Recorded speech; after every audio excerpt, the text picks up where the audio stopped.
The following program deals with a controversial subject. The theories expressed are not the only possible interpretation. Viewers are invited to make a judgment based on all available information. This is your captain speaking. We are beginning our descent into madness.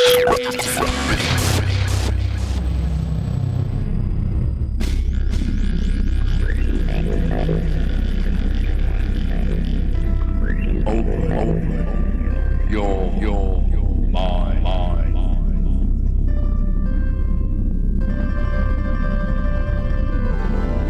Oh, yeah. By the sound of that, you know that it is Sunday night, and that means it's time for West of the Rockies right here on the Independent FM. Thank you guys for tuning in. We really appreciate it. I'm joined by Genevieve. Genevieve, how you doing? I'm doing all right, thank you. Doing all right? How are you? You're munching on something. I am. I'm trying not to. That's really bad mic etiquette. No, I wasn't near the mic at the time. We'll see. We'll see if we catch you slipping. Want to say hi to everybody that's joining us in the chat room tonight. Thank you for tuning in. Cheers, folks. I know I got one of these adult beverage, so cheers to everybody. cheers. All around. Cheers to you. I'll cheers my snack to you. And tonight was the Grammys, or is the Grammys. I don't know if they're going on or not. Oh, yeah. But the people are going to be really happy to hear that we have a really interesting guest tonight. This interview is made possible by our good friend Ron Patton of Paranoia Magazine. Mm-hmm. Shout out to Ron. He's actually going to be joining us in the second hour, if I'm not mistaken. He's catching up on The Walking Dead, apparently. Mm-hmm. So he basically said, "Frank, I love your show, but I want to, but not that much. Yeah, I got to watch The Walking Dead first before anything." So he said that as soon as it's over, he'll call in. So we look forward to having Ron on the line as well. But as I said, we have a really cool guest tonight, a gentleman by the name of James Wright. Now, James has a very, very interesting background, to say the least. He is a former 32nd degree Mason. We talk about Masonry quite a bit on this show, and you know, obviously the 32nd degree, it's one of the highest, if not the highest degree within, I believe it's the Scottish Rite. Mm-hmm. And I'm going to ask him in a minute, because I think the York Rite has something like 33. I think so, yeah. Right? So let me see if we have him on the line. James, can you hear me okay? I can. Can you hear me okay? You sound loud and clear. Thank you for joining us tonight. I really appreciate you taking the time to be with us. Thank you. Likewise. Thank you for having me. Now, why don't you tell us I was in the middle of doing an intro, but I feel like I should let you kind of tell us a little bit about yourself, because you, as I said, it's a very interesting background. You know, you have some very interesting ties to some historical families. So I just want to, in your own words, why don't you tell us a little bit about yourself? Oh, good God. Well, okay, let's see. I'm from a very, very aristocratic family in Texas, in Dallas, and they had ties into all of those environments, so I grew up kind of in this otherworldly life, I guess. And, you know, honestly, I didn't really even think that much about it until I was an adult, because it's the norm, you know? Yeah. And so, yeah, that's those elements of bloodlines, and every male in the family from grandfather back was a master mason or higher, and all those ties, and yeah, it's stooped in it. Now, I was under the impression that it took, you know, a long time to kind of scale all these degrees within Masonry, and you are a former 32nd degree Freemason. How? And I mean, you're a young guy, right? You're 32, if going by the information on your website. How did you manage to get to the 32nd degree in such a short amount of time?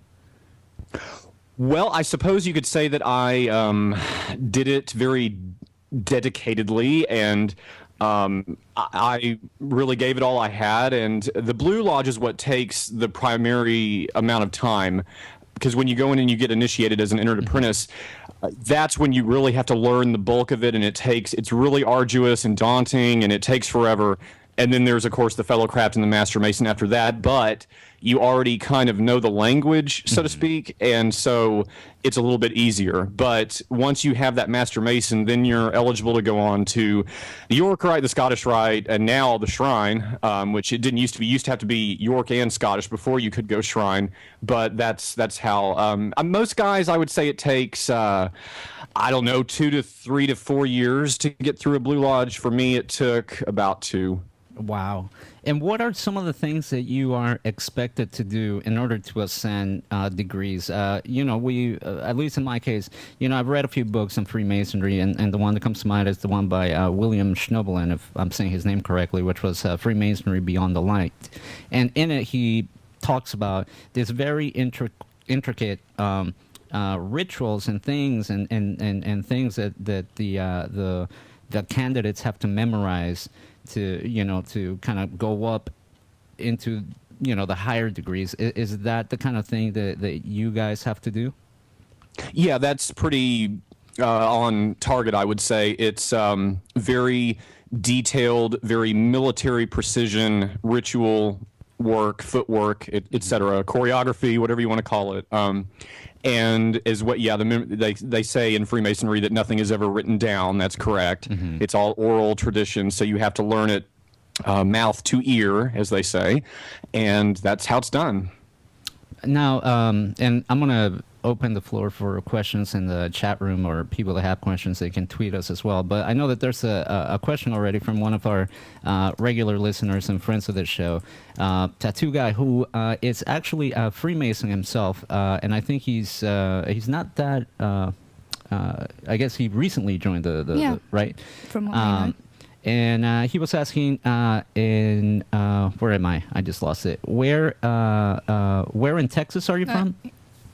North Dallas. North Dallas. Okay. I saw somebody in the chat say that they're not hearing an accent. That's because I've been living in L.A. Yeah, you're based out of If you want me to talk in my Texas accent, I can do that.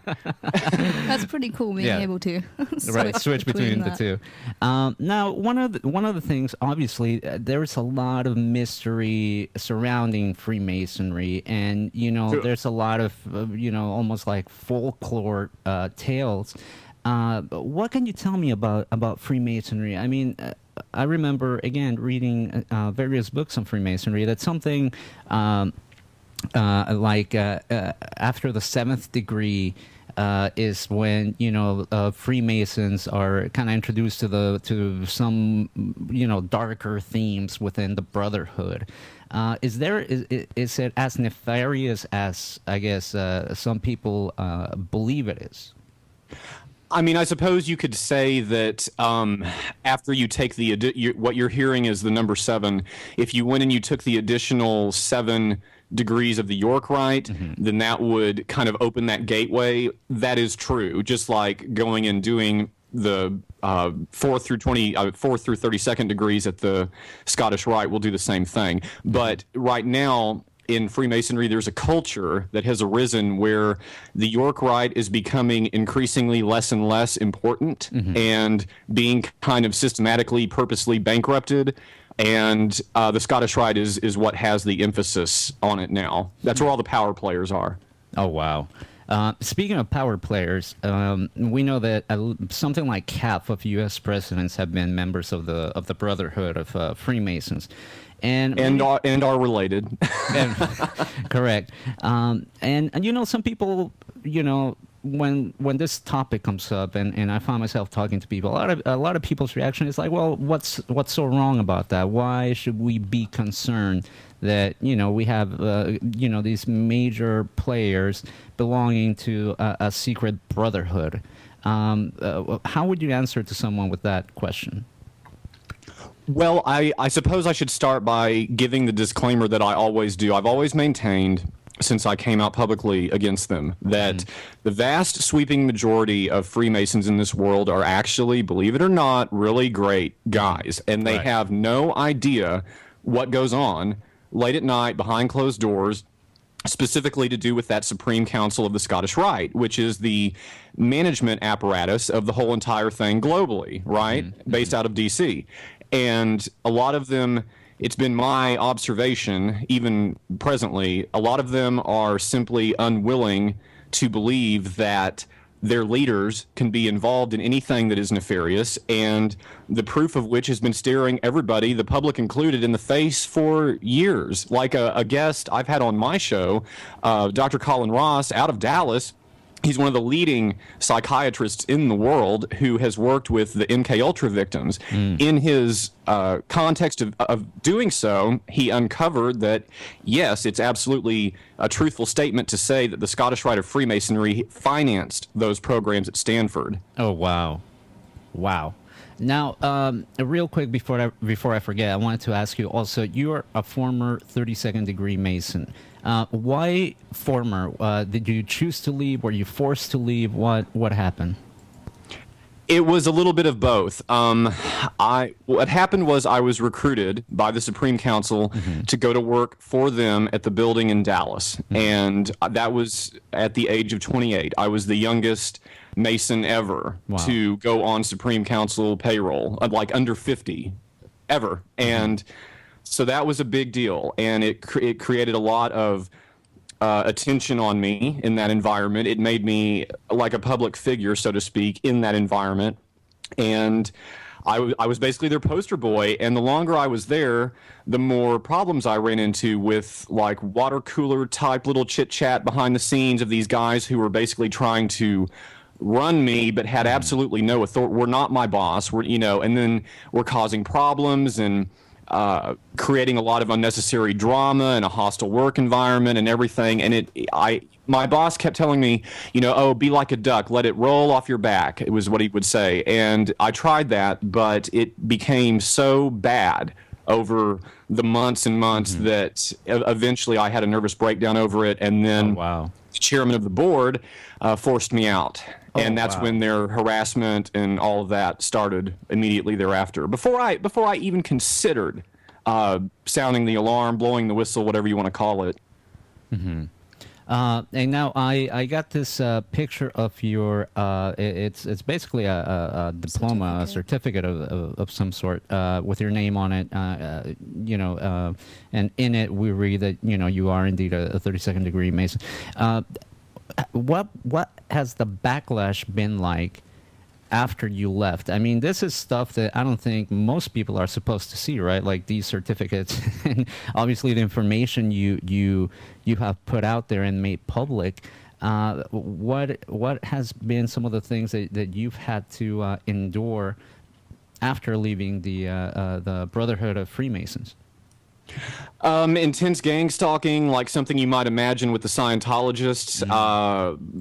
2 attempts on my life. Enormous volume of death threats, both, well, in every form of communication, whether that's written mail, email, phone calls, everything. And why keep this such a secret? Why are the Freemasons so bent on keeping all this a secret when I have friends who are Masons and they tell me how great it is and you should think about joining, etc., and when I confront him with some of the information that I've researched from former Masons like yourself, it's almost like they find it hard to believe. Why is Freemasonry so secret? Well, to quote who was my ultimate boss, Ronald Seal, who is the top guy of the entire place. He's what they call the Sovereign Grand Commander of the Scottish Rite in D.C. He says whenever you see him on History Channel or whatever, quote, "We're not a secret society, we're a society with secrets." So it is my informed opinion that Freemasonry isn't really trying to conceal its own basic tenets or secrets. What it's really doing is trying to conceal what dirty stuff the hands are in the cookie jar of, Right. Well, I remember reading on one of your blog posts, and I like the statement which basically said anyone that has a need for secrets, like that in itself means that there's something going on, because otherwise you wouldn't have a need for secrets.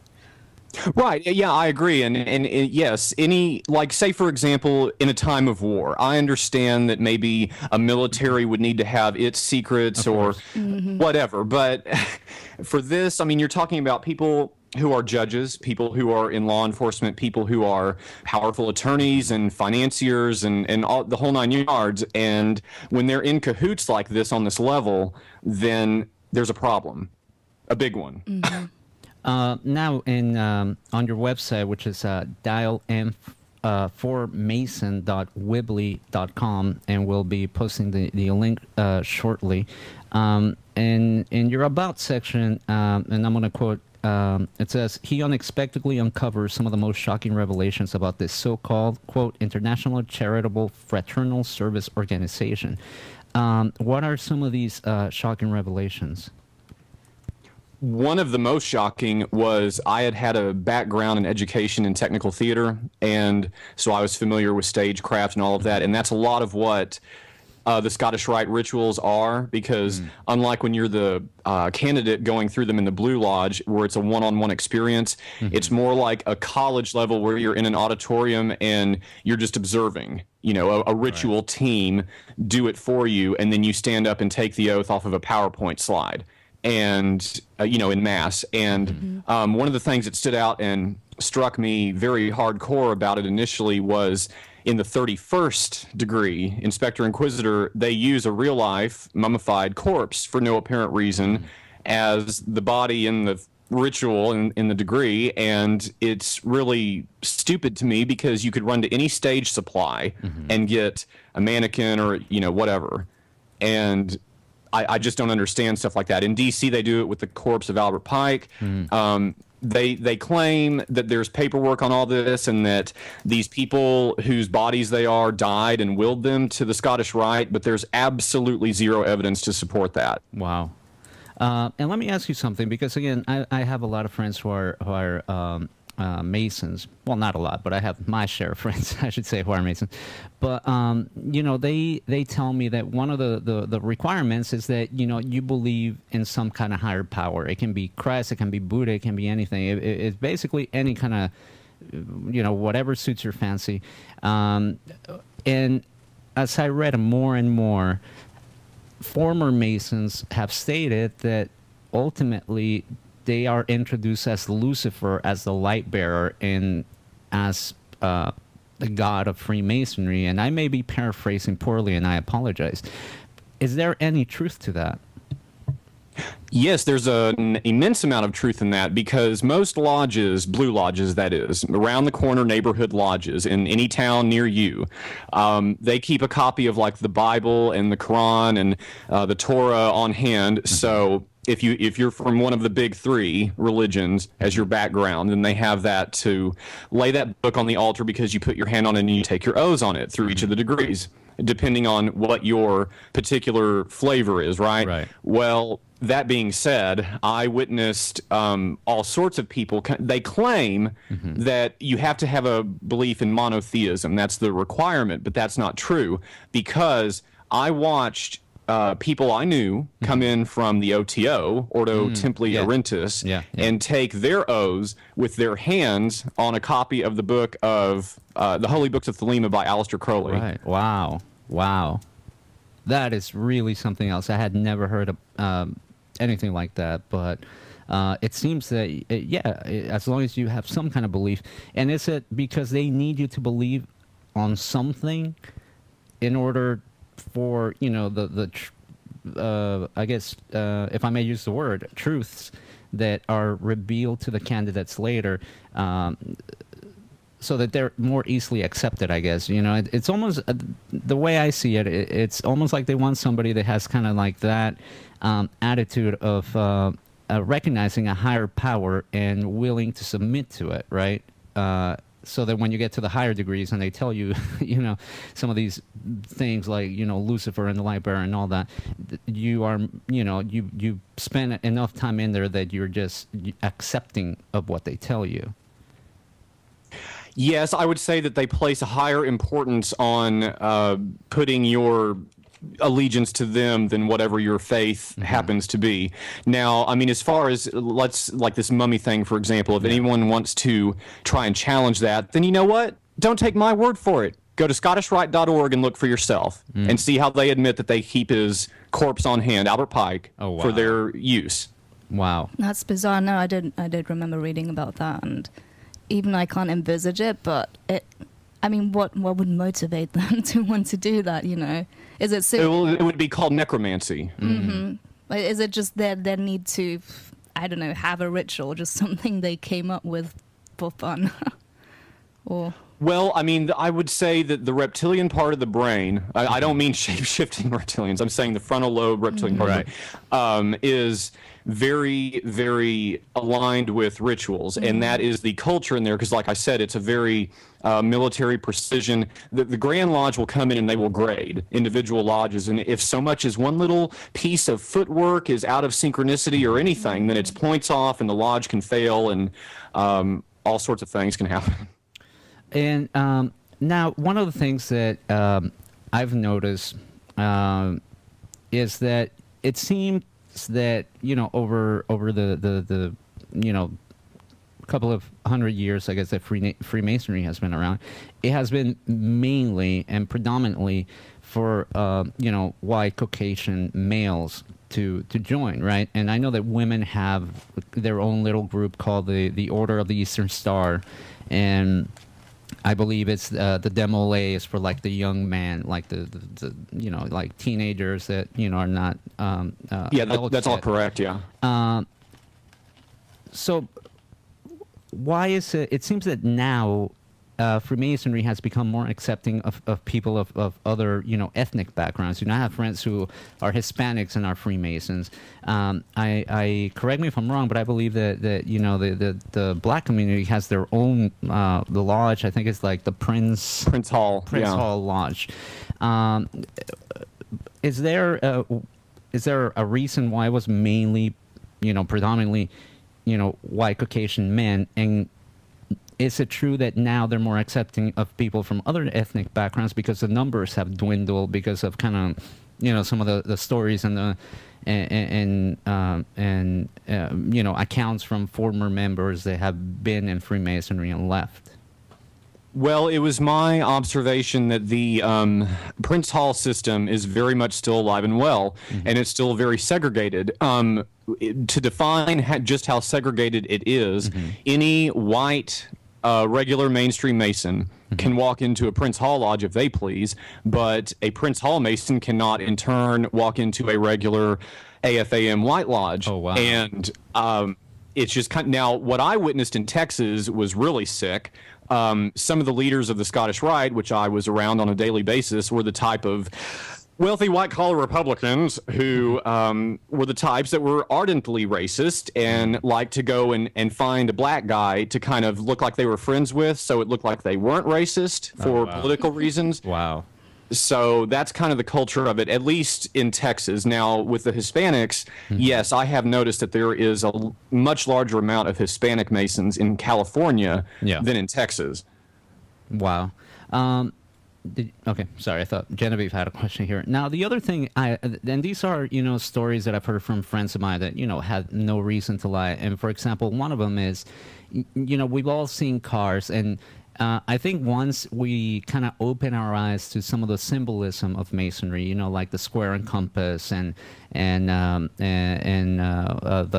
Shriners, you know, emblem, et cetera, you know, we see cars with these emblems on the back. A friend of mine told me this story, which I found really interesting, that she was invited to this church service at a park, and the family that invited her were Freemasons. She attended this service, and apparently a lot of the people there happened to be Freemasons. You know, sometime later, the wife of the couple that invited her, you know, she wasn't feeling too well, so she asked to go home. So my friend offered to drive her home, and they took their car with these Masonic symbols on the back. As they're driving down the freeway, apparently the car encountered some trouble, and they had to pull off to the side of the road. And, you know, a short time later, a police car pulled up. And, you know, my friend is in the driver's seat. She's not a Mason. The gentleman's wife is in the passenger seat. And the cop, you know, walks up to the driver's side and starts, you know, she said, talking to her in this, you know, with these weird sentences. And at first she was like, you know, not sure what to say. So the wife in the passenger seat responded to these questions and sentences with other weird, you know, phrases. And she says that it felt like they were communicating in some kind of way that she wasn't, you know, privy to. Is that something that is common? I mean, are a lot of members of law enforcement Masons, and is there really like this code? That you know, they'll basically help you out more than if you were like an average Joe, if you will. Oh, totally. They have entire lodges that are cop lodges. The one in downtown Dallas at the Scottish Rite building was a lodge called East Dallas Lodge that meets there in the blue. No, they get the green room at the Scottish Rite building. And yeah, let me tell you, when you're inside that net, life is very good. Yes, I got out of probably 50 somewhere speeding tickets, driving like an ass around the city of Dallas. Yeah. Wow. And that's all just for being a Mason, a Freemason. Oh, yeah, that's for being able to, I mean, it was the whole 9 yards. I had the decals on my car. I had the jewelry on. I knew all the dialogue. Yeah. Can you explain a little bit, again, you know, and I have to keep going back to some of the books I read. It seems that some of the phrases that they use are saying, you know, that they're on the level or that they're traveling from east to west. What is the point of all this? What do these, you know, kind of like code phrases, what are they meant to communicate to another fellow Mason? What are some examples, maybe? Well, you just said two of them. I mean, will you be off or from? It's stuff like that. It's really, the only way to explain it is just to say that it's written in a very old Victorian English, you know, and that's the language. Learning Masonry is learning its own language, the language of symbols, the bizarre Old English, all of that. And once you know that, you accelerate through it, you know. And it seems to me, I mean, just from what I've heard, that Freemasonry it seems to be the strongest in the East Coast, right? Like, obviously, you know, Washington, D.C. and you know, some of these places. Definitely. It's safe to say, and I know you worded it at the beginning of our conversation, that a lot of politicians are Freemasons. And again, that is something to be kind of worried about. You know, we were watching, and for the millionth time in my case, the footage shot by Alex Jones when he infiltrated, you know, Bohemian Grove, and you know, you see this kind of ritual taking place, and there's, you know, it seems like there's all these like famous politicians that attend there. And again, a lot of people say, well, what's wrong with that? You know, they're just out there having fun, et cetera, et cetera.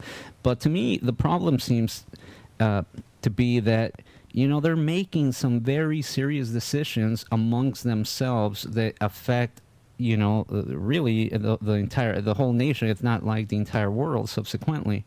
Why do they do this? Why meet in secret? Is it just because they're looking for their own personal gains? I believe so, yes. Sociopaths are attracted to power, and Freemasonry is a very attractive thing for them because they look at that and think, oh, I can climb that social ladder, I can get into a powerful place in business with what I do, blah, blah, blah.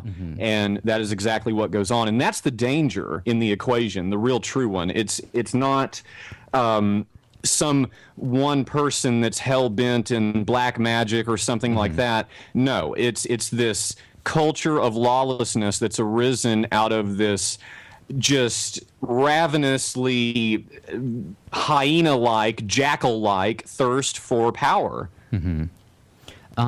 Is it true that Freemasonry is kind of like the path to the Illuminati? And I mean, and this is obviously assuming that the Illuminati exist. They do exist, but there's no such thing as the Illuminati. What everybody thinks of as the Illuminati is really called the Order of the Silver Star, which is a reference to Sirius. Really? What can you tell me about? This is the first time I hear about this Order of the Silver Star. Can you give me a little more information about that?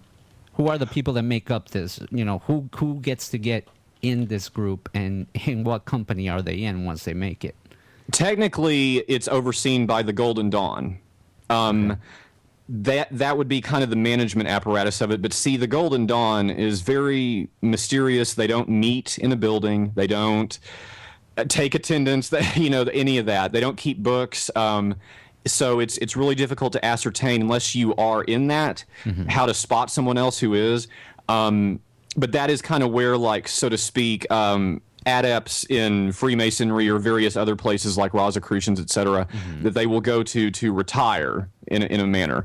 And that's when you get the Order of the Silver Star would be like the Scottish Rite of Freemasonry. It would be that higher echelon of the Golden Dawn. So that's about as far as you can go. And, to touch on one thing that you brought up, the Alex Jones thing. Yeah.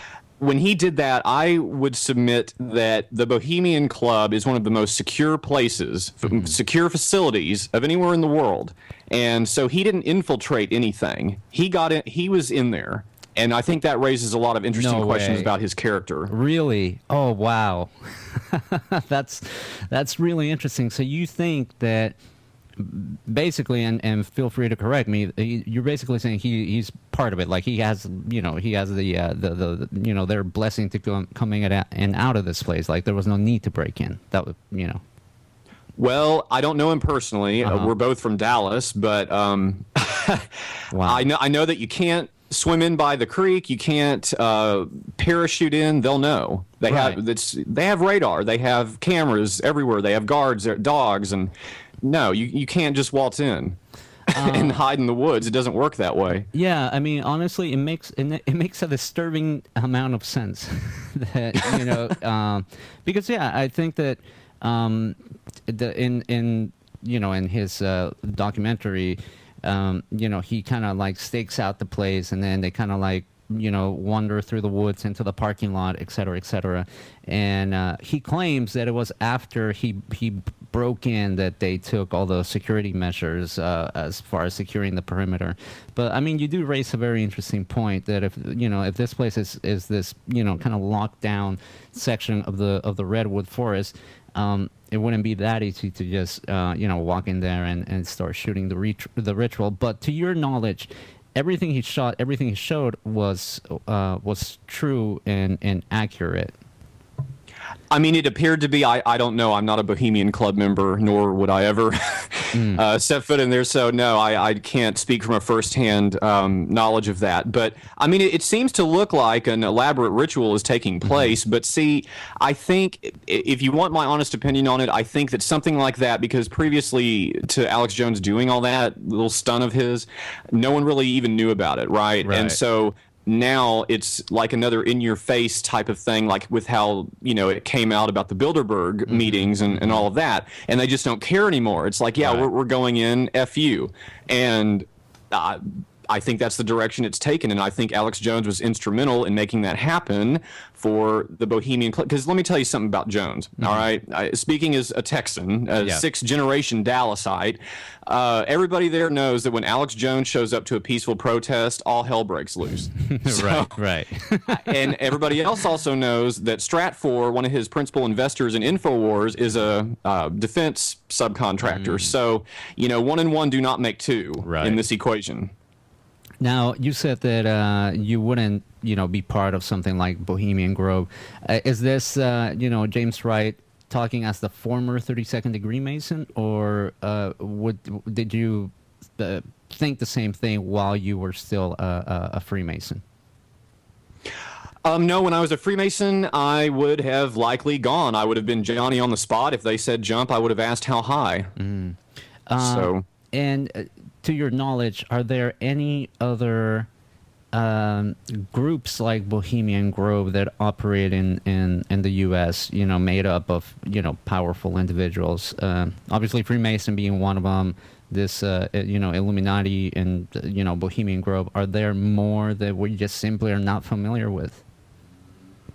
Oh, well, yes, but you can say that about so many things. I mean, like in Dallas, I think Dallas has the highest per capita of country clubs of any other city in America, and the most elite one, it would be Dallas Country Club in Highland Park. And if you belong to that, then you're a part of that elite top rung of society there in town. And I think the same. Any group can get together and start a group of conspirators, a syndicate, or whatever you want to refer to it as. And I don't think it takes a rocket scientist to determine that it never really would have anything that good attached to it.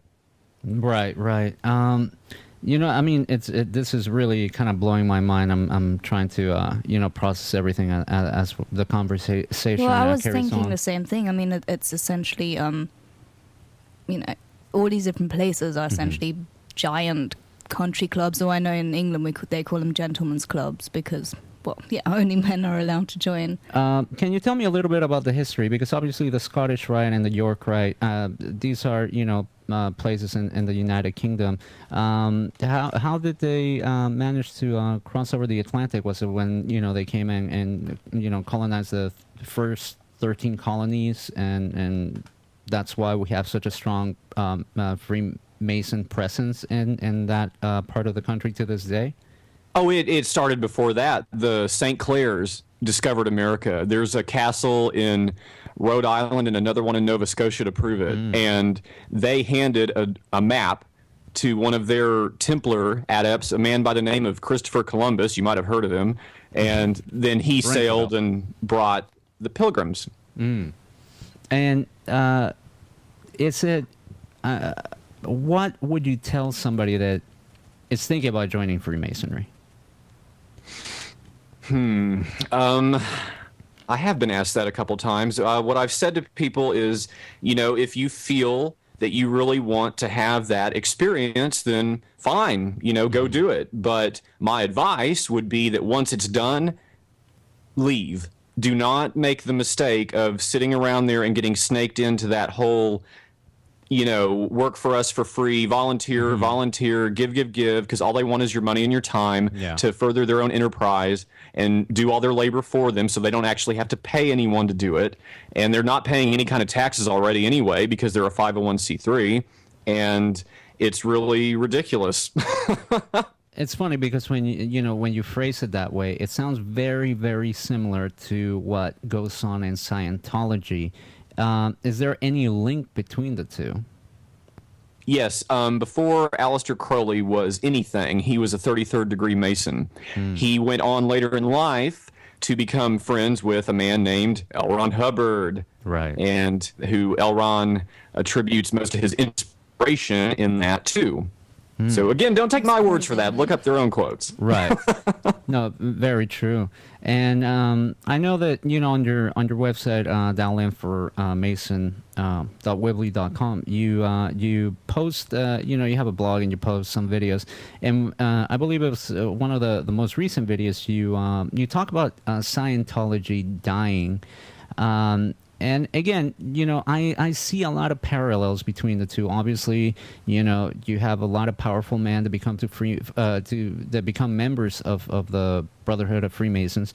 Whereas Scientology, it almost seems like they go for people in the entertainment industry, right? We obviously know about Tom Cruise and John Travolta and all these kind of major stars, and they almost, both organizations operate in the same kind of way. But you mentioned in one of your recent videos that Scientology is dying. Why do you think that?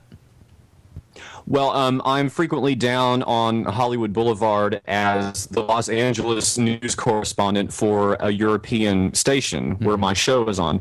And being down there, as much as I am, I witness every single time that the Dianetics booth where the Scientologists do their recruiting right outside of the subway terminal at the intersection of Hollywood and Highland, that's always dead. It doesn't matter when it is, and you can sit there and watch those guys, and they'll be just hassling everybody that passes them by. Would you like a free stress test? Would you like a pamphlet? Would you like a copy of Dianetics? And no one even looks at them. It's like everybody's become so sick of that subject that it's really. I mean, I almost feel sorry for those people because they're probably being paid nothing, right? And they probably have to walk there, set up the booth, man it, and all of that. And it's just what an abysmal existence.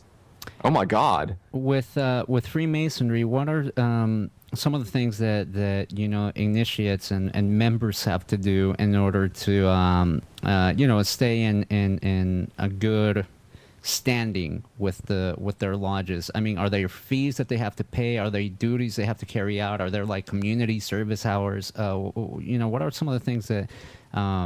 There's no required hours. There's an immense amount of pressure. However, what I would say is that they $100 you to death. Every time you turn around, it's $100, $100 for some degree fee, or now join, because there's all these little by invitation only orders that are appendant bodies, as they call them, and so I mean there's hundreds, and if you join hundreds, you better have the pocketbook to front it. And I guess that's why predominantly see people of affluent means being high-ranking Masons, I would imagine, because after a while, this sounds like a very expensive brotherhood to belong to. Yes, one of those. My grandfather was a member of it. One of those appendant bodies is called the Royal Order of Jesters, Jesters. And to belong to that, you have to show on paper that you have at least $1 million disposable income at any moment. Wow. There is a new question up in the chat saying why it took you so long to get out of this brotherhood and why didn't you leave sooner. But from what I know, you left pretty soon, but I'm not sure. I didn't leave. No, I got involved first in like 2003, and it was 2010 when I was recruited to go work in that position on the Supreme Council. So that was 7 years, and honestly, all I can say is that from the sick environment that I came out of my own family, and which pushed me in that direction, and then going through that sick environment, I was programmed. And I think that in my case, the way my brain chemistry is made up, or how I respond to situations or whatever, it took a really intense trauma to break that programming and make me wake up and go, oh my God, what is that? What have I been letting them do to me? So did you leave as soon as you realized, or did you kind of hang around a bit because you didn't know what to do? I left. My boss, the Secretary General, was out of town in Oregon when I made that decision, and he was calling me, and because I trusted him, and I guess he trusted me, and whatever. We had a good working relationship, and he called me and he said, just take the week off, go to the lake, or because he knew that my family had a lake house there in Dallas, and just do your thing, relax, and don't worry about work, and I'll deal with them, and blah, blah, blah. And by the time I get into town, this will all be blown over. Well, by the time he got back into town, he himself was also out of a job. Wow. So that didn't happen. And at first, I appealed to Ronald Seal directly. Like I said, he was my ultimate boss at the place. And he promised that he would help and that he would discipline the guys who were doing what they were doing. And that help never came, and none of that happened. And I was being gang stalked so bad that I became suicidally depressed for the first real hardcore time ever in my life. Wow. And I basically saw two options in front of me, either end my life or stand up and take a stand and take control of my life and vet these people. And you were also saying that you grew up in presumably a negative environment at home. Are you able to develop on that, or? Oh yeah, it's my family was very. They go back. They helped settle Dallas. We were one of those original founding families or whatever, very prestigious, highly regarded in the community, and blah blah blah, and all of that. And the amount of drugs and sloppy drinking and over sex-addled Rex in my family was just, I mean, that in and of itself was traumatizing growing up. My grandmother was really, my maternal grandmother was really the only decent person I knew that gave me any love. I mean, my mother was a monster. She was with her first husband, my birth father. They were known for sacrificing cats and all kinds of fun stuff at their little occult parties, and it just, that kind of stuff. It's really bizarre, and you grow up inside of that where that's the norm. Mm-hmm. Yeah, people wonder why I was with the Masons for so long. Mm-hmm. Yeah. So is there any connection still to your family, or is that not even worth asking? Yeah, there's actually a misnomer about me. Okay. A lot of people have just looked at me and assumed that perhaps because the reason I don't communicate with my family may have something to do with I'm gay, and they don't. Well, no, let me tell you something. Half my family is gay, so that's not it. What broke the last communications I had with any like aunt or cousins back in Dallas was coming out publicly against the Scottish Rite. That was considered such a no-no that it was a deal breaker. Yeah. And from what I hear, your story kind of echoes the story of other people who have been, formerly associated with the Freemasons or have had, family in the Masons. It seems like occult practices go hand in hand a bit when you're a Freemason. Is that the norm, or do you find that these are just kind of like just certain, people that like to dabble in that kind of stuff? Oh, it's different strokes for everybody, but what I will say is that when I came in the door the night I was initiated, what I noticed first, the very first thing, when I was going through my initiation procedure, I had been down the metaphysical book aisle of a bookstore a few times in my life, and so I knew various things about magic and the occult, and I had a very general beginner's knowledge of it. And the very first thing I noticed during my initiation is, they're calling the corners. This is like what they call the circumambulation is more like casting a circle, and yeah, they employ all those elements. Yes, absolutely. And one of the things that I also remember reading was a lot of former Freemasons caution people in regards to keeping, any kind of Masonic regalia in the home, because they claim, they have attachments, or, they might just, have some kind of odd energies, on them, et cetera, et cetera. Is that something that people should be worried? The implication being that there are some kind of occult rituals that happen in the lodge, and certain things. I don't think there's any like voodoo per se on the jewelry and stuff. That used to be the culture of it, was like, don't let people see this and don't show it to anyone, especially like in the 1950s and all that. But by the time the 80s rolled around, they shifted that a little bit, and it became more of a culture of like, show it off, to the public, make everybody else around you want to join, type of thing.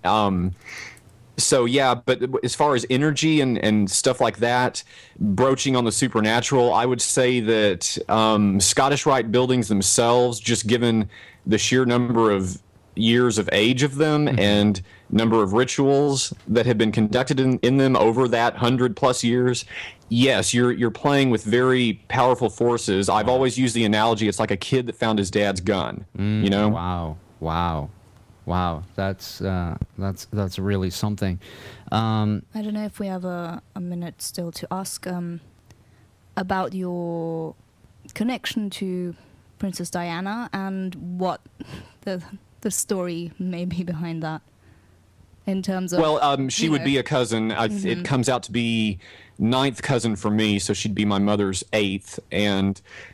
it's not just Princess Diana. I mean, it's all anybody who would try and naysay the thing about, all the presidents are related, and a lot of people in Hollywood are related, and blah blah blah related, and blah blah related, and all this. Yeah, it's true. And my genealogy, which is academically peer reviewed, is proof of that. So wow. but I wouldn't say that it's some kind of elaborate conspiracy because they track people and they know your genealogy even if you don't.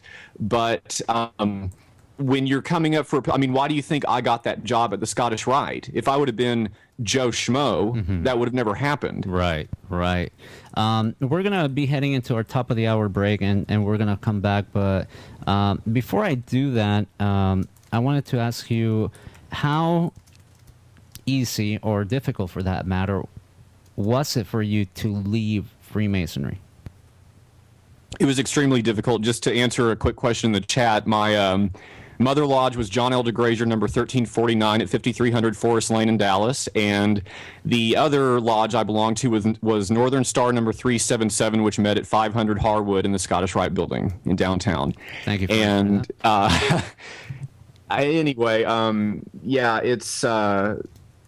gosh, what a trip. It was devastating, yes. Because for me, at that particular moment when it all went nuclear, it was my life. It was everything I knew. It was my religion. It was everything. And when that all collapsed in front of me, it was, I mean, you can just imagine. Yeah, no, absolutely. It was basically the family you knew, right? Like, these were the people you grew up, with and surrounded yourself with, and having to renounce that, I can only imagine that it must have been extremely difficult. But I think what made it probably the most difficult was what you were subject to after the fact. That it sounds very similar to what people who have left Scientology had to endure. Being followed around, being pretty much stalked and surveilled, for who knows how long after the fact. And we're gonna go out with this one question before we come back from the break. But in your opinion, is Freemasonry a cult? Absolutely. And I'll throw you one better. Any Mason who says that it's not, they're lying through their teeth. Wow. We're going to take a break, and we're going to come back because this conversation, as I'm sure people have noticed, is very, very fascinating. Filthy. And it's insane. I mean, believe me, I could talk about this for hours. I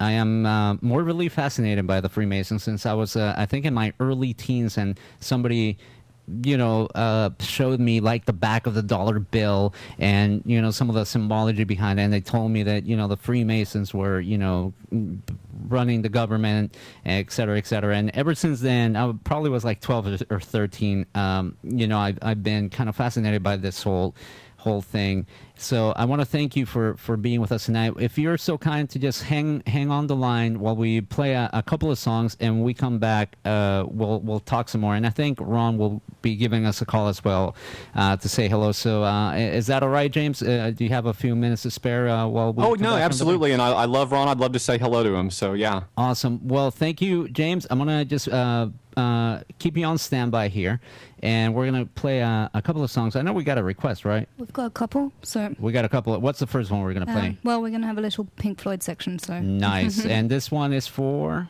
Well, this one's going to be for Tattoo Guy, and the next one will be for Leslie. Oh, wow. So 2 Pink Floyd. Yep. Nice. That's my kind of night right there. Don't go away. West of the Rockies is coming right back right here on the Independent FM. I'm here. Genevieve is here, and we're joined by James Wright, former 32nd degree Mason. And boy, if you missed the first hour, don't go away. We're going to come back, and we're going to talk a whole lot more. Post your questions on the chat or on our Twitter feed if you're listening through iHeartRadio. That's at WoTRradio. Genevieve, you got those jams? Then let's fire them up. Here we go.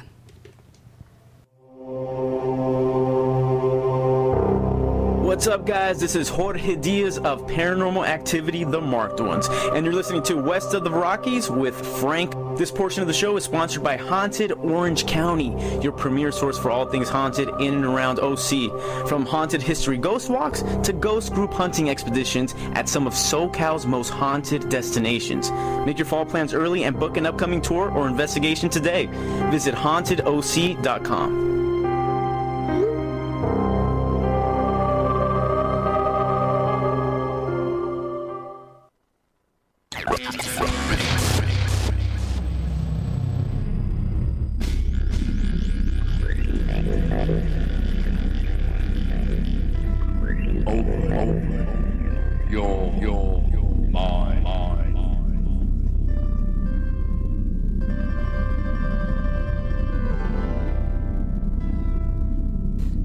And we are back to the second hour West of the Rockies. I'm Frank. Thank you guys for sticking around. I know it's late, but man, it's been an intense first hour. Genevieve, how you doing?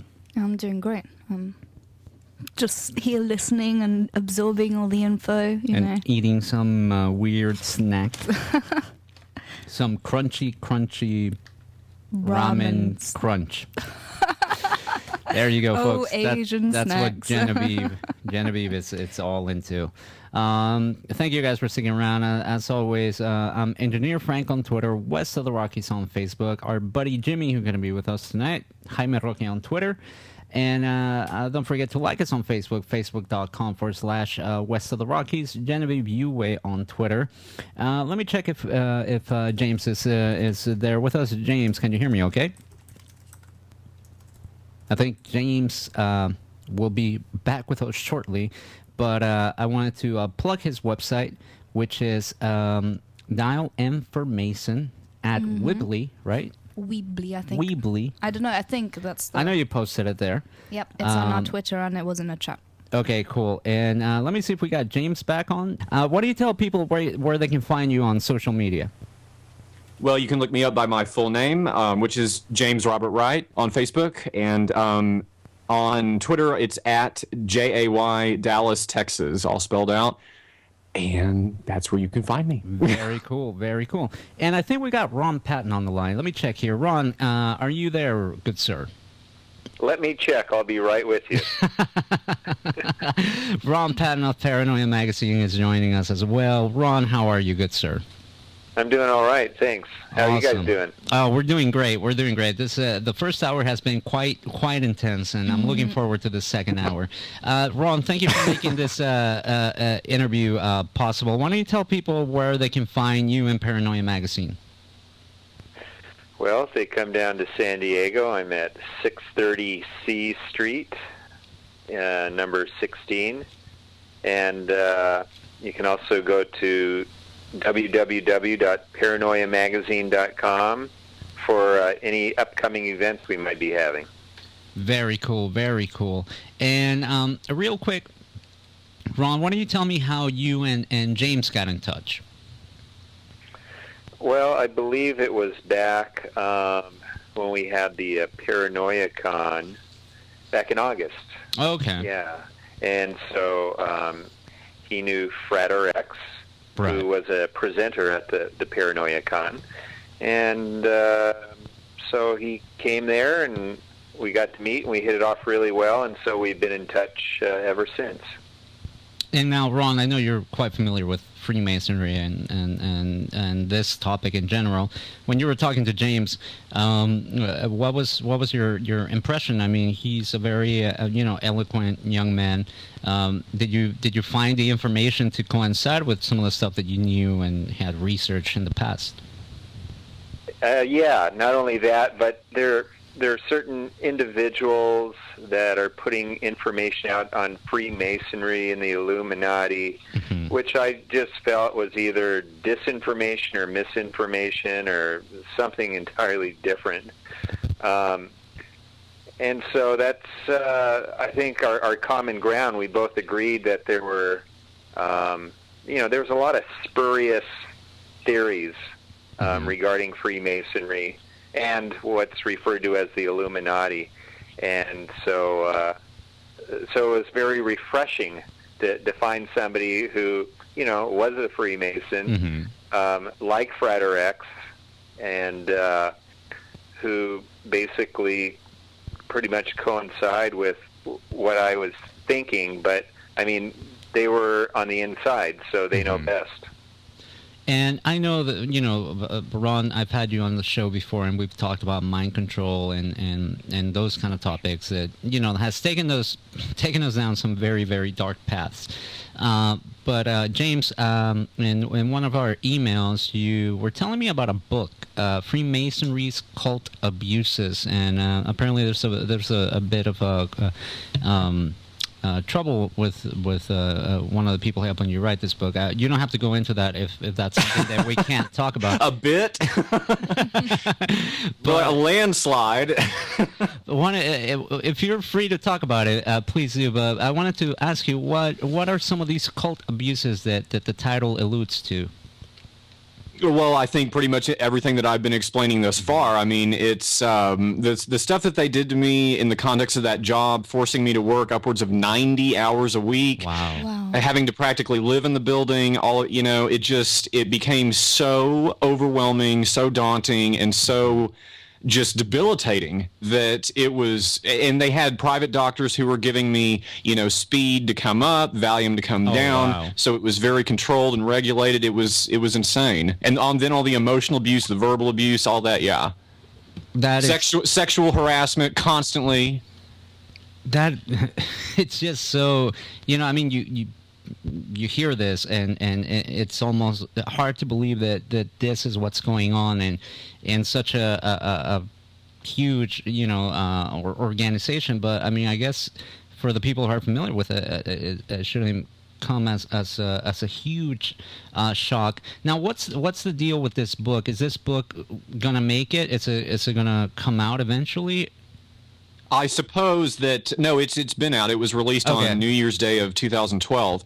Now, what I didn't know was the background of the publisher, New Falcon. When I got, I knew that they fancied the occult, but I just assumed it was the particular genre of the label, and I didn't really look into it any deeper. And I should have, because as it turns out, New Falcon was principally owned by a company called the United States Ecclesiastical Society and Seminary, which is a California 501c3, and it's also the apparatus that owns the Golden Dawn.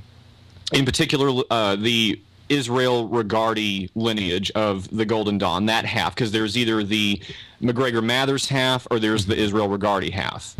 No. And the CEO is a man named Michael Miller, who is a very famous basketball coach in Southern California, who is currently, if you were watching KTLA News back around Halloween, was busted on child sex crime charges at the school and all of that, filming, all that. And that's really all I can say, because the rest I'm under a gag order about with the LAPD, and I have to testify at the trial. So. Wow.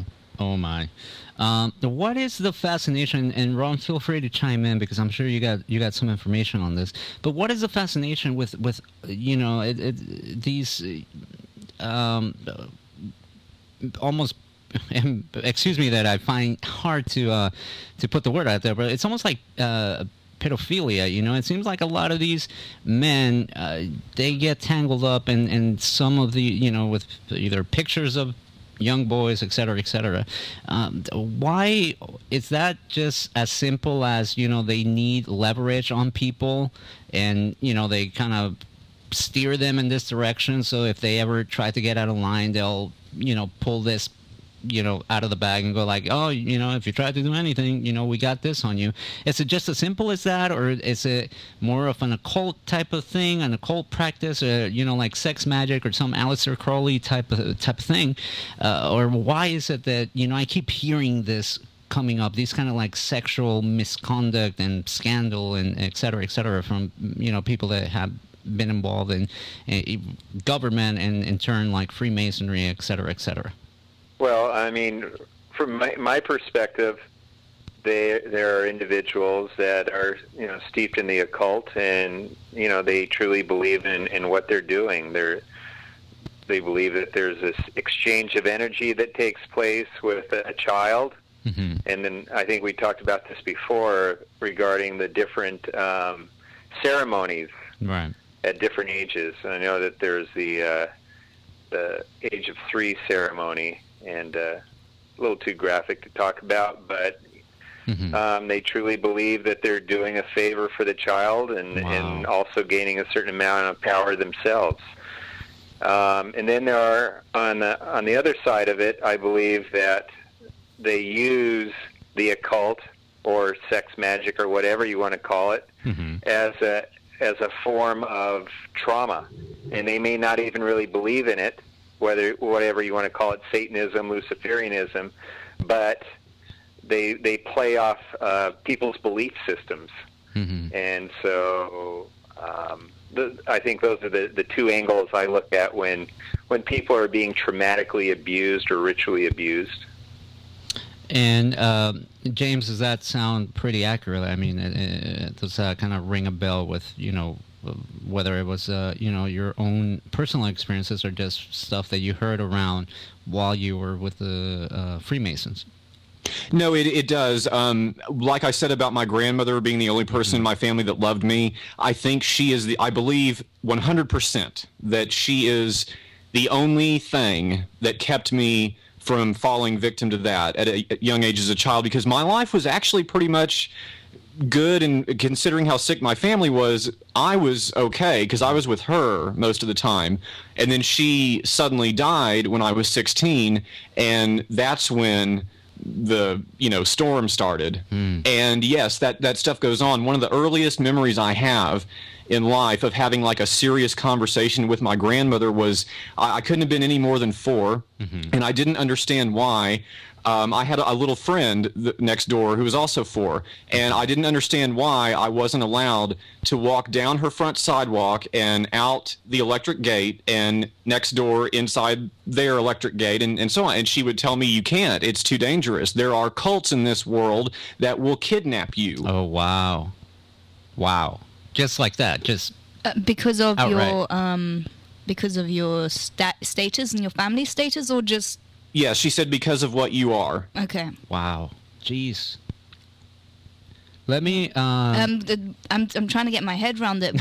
Wouldn't that earn you more respect in a way, or why would you be targeted even more then? As in, I would have thought that, coming from a family like that would result in the opposite. Well, I would be a trophy in that regard. I would be a highly sought-after commodity for those type of pedophiles and everything else. If you want to get into the ritual magic and that kind of stuff, just to touch on it a little bit, the belief is that when you have one of these purebreds, these little blonde-haired, blue-eyed, red-haired, green-eyed Merovingian children or whatever, that you can extract their fluids and through alchemical rituals and everything create monatomic gold to help you in your own ritual. That's mental. Wow. Wow, that is incredible. It really is. And they believe this. Like, they sincerely, wholeheartedly believe, like, it's not a ritual they do for fun, right? Like, they believe that, that power is there and this is the way to acquire it. Oh, yeah, the ones doing it, yeah. That's what it's really took me aback when I got to work on the Supreme Council, was meeting people who, behind closed doors, attribute all their success in life to dark forces. Jeez. That's what I find mental. Now, just to backtrack a few, just looking at the chat room, I missed a question by Professor Madness, and I know he's got a second question that I will post to you in just a minute. But his first question, I believe, and I'm going to paraphrase, he was asking if it's possible for you to elaborate on the 2 attempts on your life, if it's not too, too personal or too much to share. Yeah, the first one is in my book, like they were talking about. It was in Dallas. I was leaving a bar. I was under the impression that I was giving someone a ride home because his battery was dead, and it turned into an all-out attack and a hostage situation in my own car, being beaten up and everything. It took 2 truckers that I jumped the car off the freeway because I was the one driving it, right? And wheeled into this racetrack gas station that was fully lit, busy as could be, one of those things with like 20 pumps, right. And these 2 guys in a pickup. I screamed for help, jumped out of the car, and they came running over and grabbed him and held him while I jumped in and got away. So that's what saved me that time. And then the second time was driving south to San Diego to go see friends for the weekend, headed on the 5 south, and a van pulled up next to me, and they took a shot at my tire and tried to cause me to collide with the retainer wall, but I didn't. So I coasted. I took the car out of gear, and because when they blew that tire, I mean, it affected everything. The engine started to roar and everything, and I took it out of gear and let it coast to a stop. This might be a bit of a loaded question, but do you know who these men were that were, or who sent these men to try and silence you? The first time, I believe it was my former employers. The second time, I believe it was persons surrounding Michael Miller, my publisher, because I believe wholeheartedly, knowing now what I should have known then, was that he was more interested in publishing a book, me meeting my end, and him raking in the profits. Wow. That's scary. That is pretty scary. Somebody that maybe at one point you call a friend. Yes, I had trusted him, much like I trusted my boss at the Scottish Rite, and I was wrong. It's believe me, I'm getting chills just hearing you talk about this. This is just it's almost like a movie. Sure. In your email, you also mentioned a current book you're promoting with the title "The Secret War Inside Freemasonry." What is this secret war? Well, Frater X, who we've been talking about, he's the author, and I'm mentioned in it, and I wrote the appendix for it, and it's a really great book. It just came out. His website is middlechamberfx.wordpress.com. I think, yeah, middlechamberfx.wordpress.com. That's right. Okay. And it's a great book, and he was heavier though in the York Rite stuff. I was heavy in the Scottish Rite, so we kind of were the best of both worlds when we're together and talking and all of that. So yeah. Let me ask Ron a quick question. I know that there's some questions in the chat, and believe me, we're going to get to those because they're good questions. But Ron, I don't think I've ever asked you this question, but you're a smart guy. You know a lot. Have you ever been approached by the Freemasons to join? Actually, when I went to the Puyallup Fair, that's a town up by Tacoma, Washington. This was probably back in the mid-'90s. There was a Masonic booth. Really? And so, just out of curiosity, I was talking to them, and they invited me to a lunch. So I went to a luncheon and talked to them, and then they invited me to a meeting, but then I just got kind of freaked out by that. So, what am I getting myself into, really? Right. So the curiosity got the best of me, and I just didn't feel good about it. So I didn't go to the actual meeting, but I did have lunch with a couple of Freemasons, and they're really big into wow, that's really fascinating, Ron. I think you'd really enjoy what we have to offer, and I think you have a lot to offer too, that kind of spiel. Right. So. Wow. But in an indirect way, only because I was curious to know a little bit more about them. Not that I really wanted to join, but I just thought, well, right. See what happens in the discussion. See how it flows. Let me read these questions real quick. Professor Manis said, some people are sick, so why do we only see the sickest in the rich? Is it just what the media shows that's putting thoughts in people's heads? James, what can you tell me about that? I would say from my own experience, much like my family, it has to do with when you've had that much money for that long a time and that much power that goes with it, it starts to corrupt the environment and corrupt the kids. And it's when you have those elements of ritual and occult and this, that, secret societies and the other, politics, media, you name it, it's a big problem. Out of all the my current generation, my cousins, there's about a dozen of us total, and I would say half are productive members of society and half are completely hopeless drug addict wrecks because of the trauma. It's not their fault. It's what they've been through. Yeah. Right. And talk about the power corrupts. I remember, in high school, taking government class. We learned that, the president really doesn't make that much money, right? At the time when I was in high school, it was something like $200,000 a year. That's the president's salary. So the motivation is the power. right? It seems like it's all about power. And I know, Ron, when we talk about mind control, et cetera, it's about somebody exerting power over somebody else. And it seems it indeed is the case that power is the one that corrupts, and not so much the money, right? I mean, did you see in Freemasonry money being the main motivator, or was it more about just going up the ranks and being, somebody that, commanded some kind of, respect from other members or members of the community for that matter? Well, yeah, I would say that the money becomes secondary. Because at that point, you've got so much of it that it's hard to even spin through it, because when you've got over 20, 30 million, it makes so much interest a month that you can live a lavish lifestyle and still never spend the principal of it. And so at that point, if you're one of these type people, then all it becomes at that point is the acquisition of more power. And I mean, the depravity in my family was so through the roof, I think it would have raised eyebrows in the court of Caligula. So... That's a very interesting way of putting it.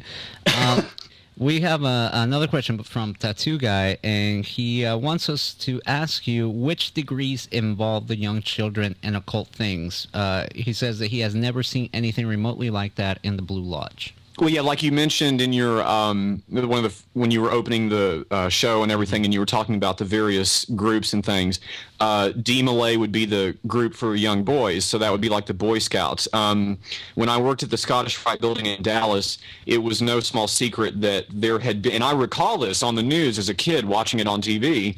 The Secretary General of the Scottish Rite back in the mid '80s in Dallas.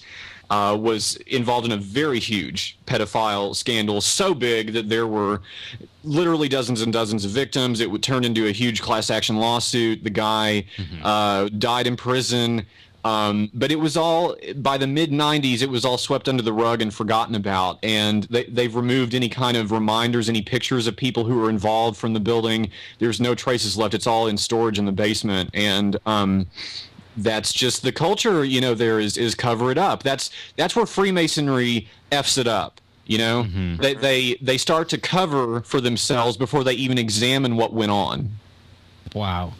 It's funny because one of the things that I also, and pardon the overly pop culture topic, I'm gonna put on the table here for you guys to help me discuss. We hear a lot about the Illuminati being involved in like the entertainment industry, whether it's music, movies, et cetera, et cetera. Tonight we obviously had the Grammys, and a lot of people, like the very popular blog Vigilant Citizen, they talk about how some of these music performances are basically rituals that you would find at some of these lodges or occult ceremonies. Being performed, and they're just kind of paraded around in front of people's noses.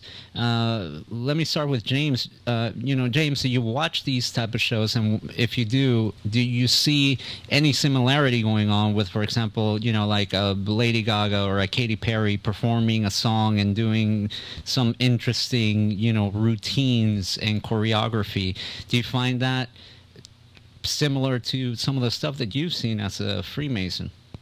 Yeah, there was actually a performance that I think it was Pink gave at the MTV Video Awards. That it was years and years ago, but it was almost an identical entered apprentice initiation. So it was like but I don't think I have an insider's knowledge in a limited capacity of the music industry here in Hollywood. I'm around it all the time, and I would say from what I've seen, there's elements in the industry that might set those things up that way, but the performers, I'm sorry, I've yet to meet one that actually is a member of this stuff or that are in control creatively and calling those shots. And when you see people like Jay-Z and these types who are throwing up a pyramid, that's not a recognized sign in any occult order I've ever seen, and I've seen them all. That's actually a marketing gimmick for Rockefeller Records. Look it up. Yeah. No, I mean, it's true. With all of these, kind of seemingly occult displays on television, do you think that is just a way of getting people accustomed to seeing these things as not so bad, quote unquote. It's that, and it's also indoctrination. What we're doing right now is a language that we're speaking to each other, but that stuff is the language of the eyes. It's symbolism. And it's funny because I remember that one of the the eye-opening moments for me, as I mentioned earlier, was when I was introduced to this whole concept of Freemasonry in my early teens, and obviously, like most kids growing up, I grew up, watching The Simpsons, and I remember watching the Stonecutters episode, right, where Homer joins. That was classic. And it's, I look back on it now, and it's almost like, wow, were they trying to tell us something? Was it like a warning, or was it just one early attempt at indoctrination? And let me start with Ron on this one. I'm pretty sure you're familiar with that episode, Ron. What do you think was the purpose of showing something like that in a kid's cartoon? Yeah, I don't think there was anything necessarily nefarious. I think they were just playing off of the whole Masonic Illuminati type scenario there. But yeah, there's a lot of people that made a big to-do about it because it did give some insight. But I think James would probably agree that it's sort of a process of gradualism. It seems like each year there's more that's revealed, and I don't know if this is some sort of deep-rooted occult practice, but it seems pretty evident to where basically people are desensitized when it comes to occult symbolism and how it affects the human psyche or the soul. I know Freeman has and Jamie Henshaw have quite a bit of information on that in terms of how it really affects us, and the deeper levels of consciousness. But so yeah, I think there's some things that there's something to it, but there's a lot of different other types of occult practices, whether it's Kabbalism or Masonic or Luciferian. So again, I think a lot of people have a tendency to just sort of, grab all these different things that are going on, and they call it Illuminati. So, right. And again, I think both James and I agree about the status of Illuminati and where it was and how it began and where it's at today, and I just don't think it has any real viable influence upon society. James, what do you think of something like that? A kid's cartoon, and obviously in recent years, I mean, I don't know the names of some of these cartoons, but there's, I've wandered into that area of YouTube where people post, these kind of like collage videos with different cartoons that, you see like the All-Seeing Eye and the Pyramid, et cetera, et cetera. What do you make of this influx of, like Masonic imagery in, kids' television? I think a lot of it, personally, I mean, like if I, for example, tomorrow morning woke up and decided I would like to executive produce a cartoon now, that's what I want to do, then I would obviously incorporate these type of elements and try to make it funny somehow, right? And like make a parody or something. But I think there's a lot of creative types that, what you see in Hollywood is at some point somebody's artistic expression, and I think that there's a lot of people who are in the know, like Roseanne Barr, for example, when she speaks out about the MK Ultra stuff and everything. There's people in the industry that absolutely are aware of this, yes, and I think that some of these ways, these creative outlets, we'll call them, are their way of expressing that and getting that information out without really endangering themselves or their career. Let me just put a statement from Tattoo Guy here, just because I think it's a valid thought. He says a pedophile ring is different than using children in rituals. Priests screw kids, and you don't accuse the Catholic Church of being a cult. I'll leave it to you gentlemen, whoever wants to go first. How would you respond to a statement such as this? Go for it, James. I think that sounds a little bit like it's a black or white statement, and it's not. It's a gray area. Like I said, I wanted to preface all of this by saying that the vast sweeping majority of Masons in the world are good guys. So, like with not all Catholic priests molest, not all Masons worship the devil. So that's how it is. But it seems to me that at least the issue that a lot of people take with Freemasonry is obviously the roots of it and the people involved in it and some of the things that occur within the brotherhood that it makes people wonder, is this a good thing to have, to have these powerful men getting together, making some very serious decisions while at the same time indulging in things that, would be frowned upon by society if they, if they had like cameras in there and we could see what was going on. Am I pretty close to, what most people find wrong with Freemasonry? Yeah, well, I mean, like at the time of America's founding and all of that, Freemasonry was obviously something that was very public and celebrated, and it kind of walked hand in hand with the public in a way. And it was a very beautiful thing, I think, at the period. But since then, it's been corrupted by elements that originated elsewhere. And they've hijacked it, and that's what Frater X is talking about, to answer your earlier question as well, in his secret war inside Freemasonry. That's what it's all about. Wow. And hey, guys, I got to get going. Oh, okay. Thank you, Ron. Oh, no, Ron. Yeah, I'm sorry. No, but we appreciate you joining us tonight. It's as always. Thank you so much, and we'll be in touch. We still got some more things to talk about, but I want to thank you for taking the time and joining us for a bit tonight. No I really problem. appreciate it. I'd stay longer, but I'm at somebody's house right now, and so I have to totally understand. To them. No, well, thank you for helping us set all of this up, really. Yeah, no, we really appreciate pleasure. it, Ron. And we'll be in touch for sure. We'll let you go back to your things. Thank you. Okay. Thank you, Ron. Bye, Ron. Bye. Okay, bye-bye.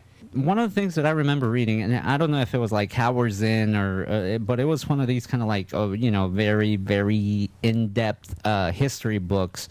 And they were talking about how, during the Civil War here in the U.S., the Confederacy and the Yankees, for that matter, when they would engage in battle, if they saw the other, the opposing soldier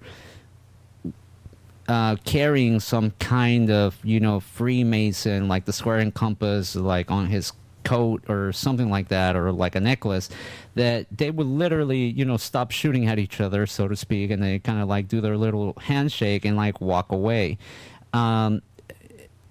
There's tons of cases of that, like when the Texas Army finally overcame the Mexican Army and the General Santa Anna was captured. He gave the distress signal and they let him go. Oh, wow.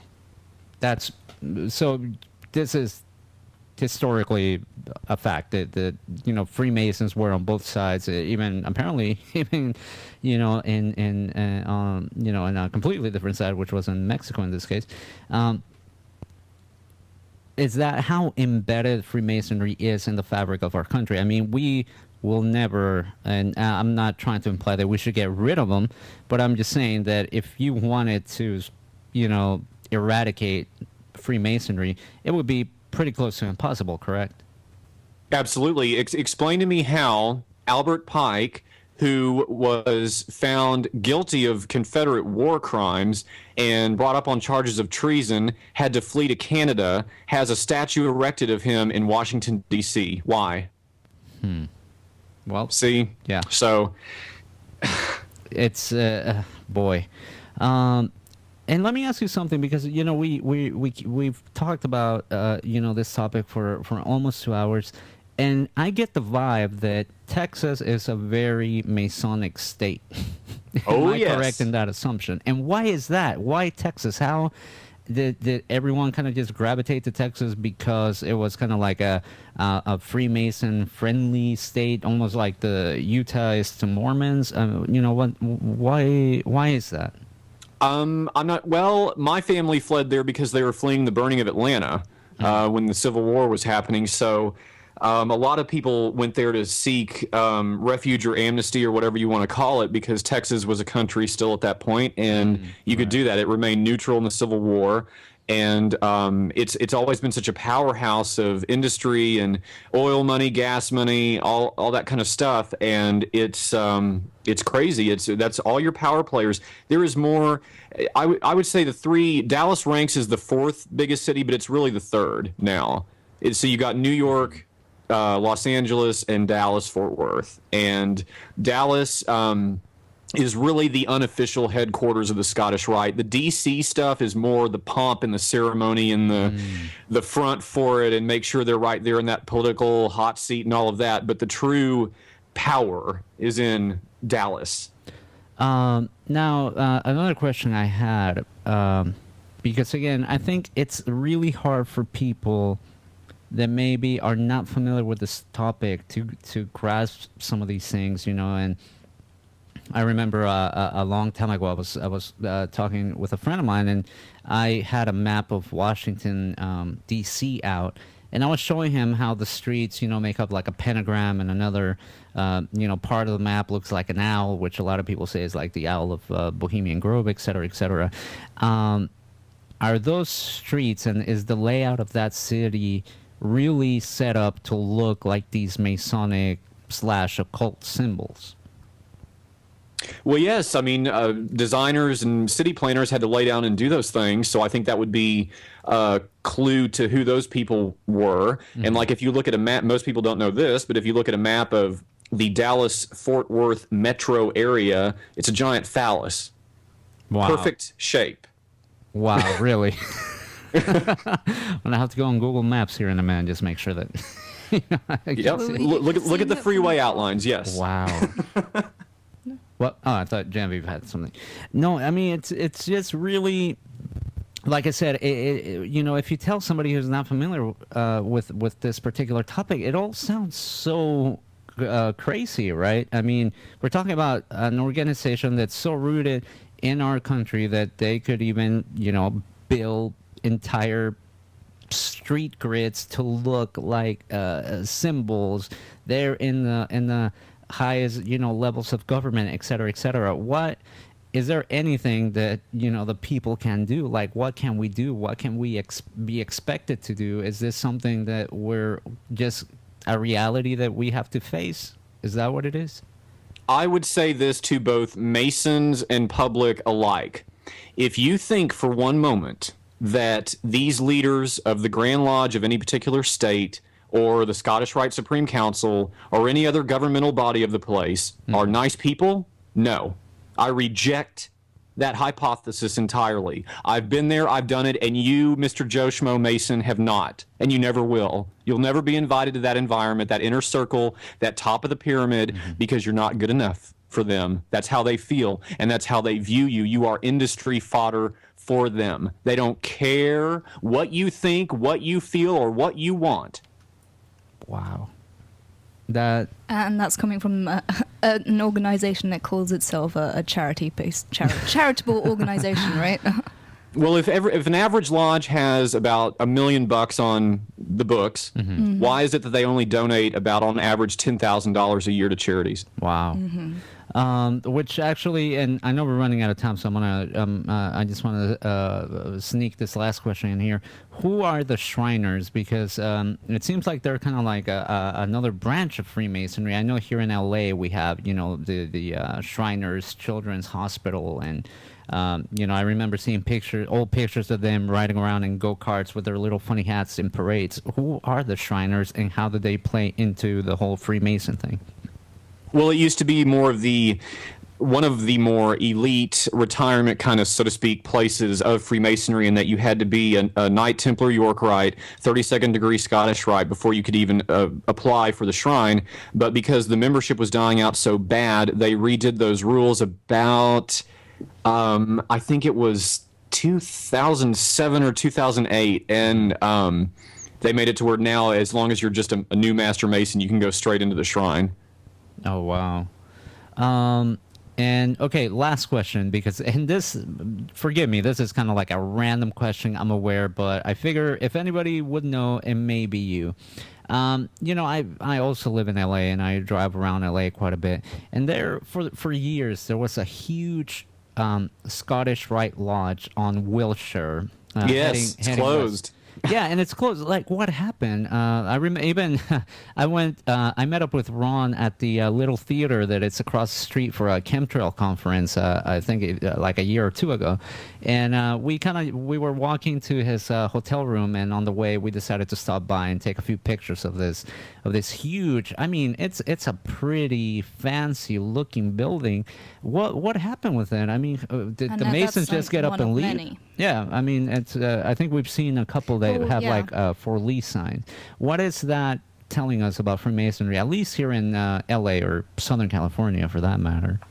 Well, it's saying a couple of things. One, it's indicative of the type of consolidation that they're trying to achieve right now. So those members would have gone to the Valley of Pasadena or the Valley of Long Beach. So that's where they went to. And the other factor is the Scottish Rite and Freemasonry in general out here on the West Coast just is not that popular. Like, here's a good statistic for you. There are the same amount of Masonic Blue Lodges in the entire state of New Mexico as there are in downtown Dallas. Oh, wow. So, yeah, it's a much bigger deal, like you said, on the East Coast and in Texas and all of that. Out here, it's just really not a part. Like, I lived in Phoenix before, and driving around there, you'll occasionally come across a little tiny Blue Lodge, but you just don't really see that there. Wow.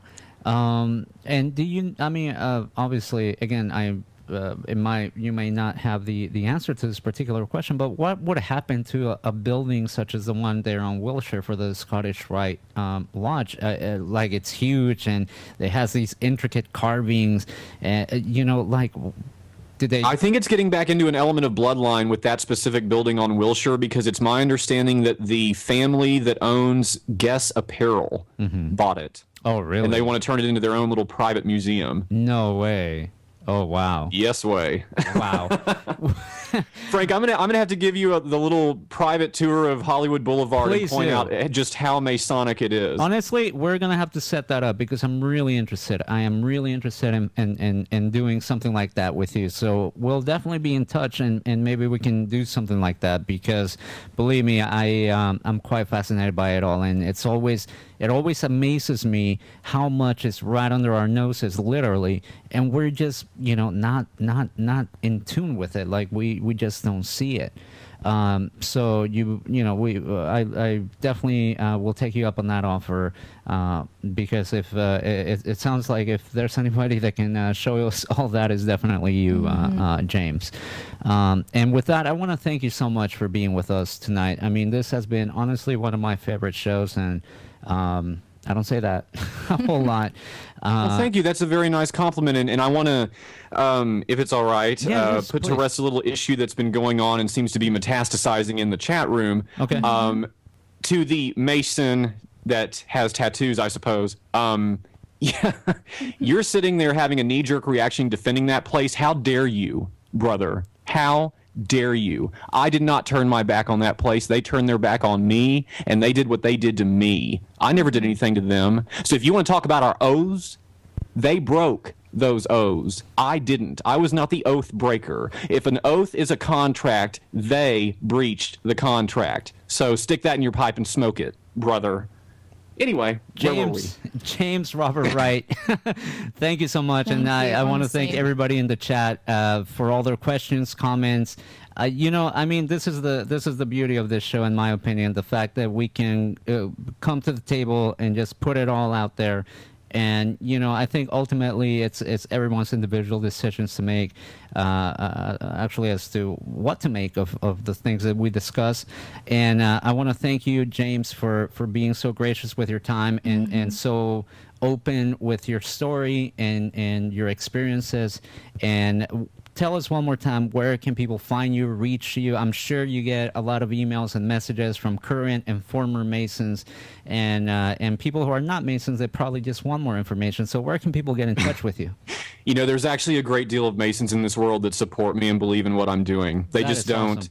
They're not in a position to where they can do it, or maybe they feel scared to say anything, whatever environment they're in, or whatever the case may be. It's different with each person, but I do have more support than you may realize in that environment, because a lot of people would like to see a positive change occur in it. And So would I. And to do that, you've got to oust the sickness. And I don't think I know for a fact it cannot be done from the inside because I tried. It has to be done from the outside. Wow. It needs a public intervention hand in it to correct it. And that's what I'm pushing for. And so anyway, if you're trying to look me up and find me, you can look me up on Facebook under James Robert Wright, or on Twitter at JDallasTexas, or on my website, dial m4mason.weebly.com. And please don't buy my book, Freemasonry's Cult Abuses. If you want it, I'll send you the PDF, the ebook thing for free, because I don't want another dime going into that pedophile publisher's. Wow. In my opinion, allegedly, I have to say allegedly. Right. For legal reasons, allegedly. Yeah. Thank you so much. And we're going to post this show on our website, and we'll be sure to include all the links that you have mentioned for people to get in touch with you. And I want to thank you so much, James. This has been an amazing show.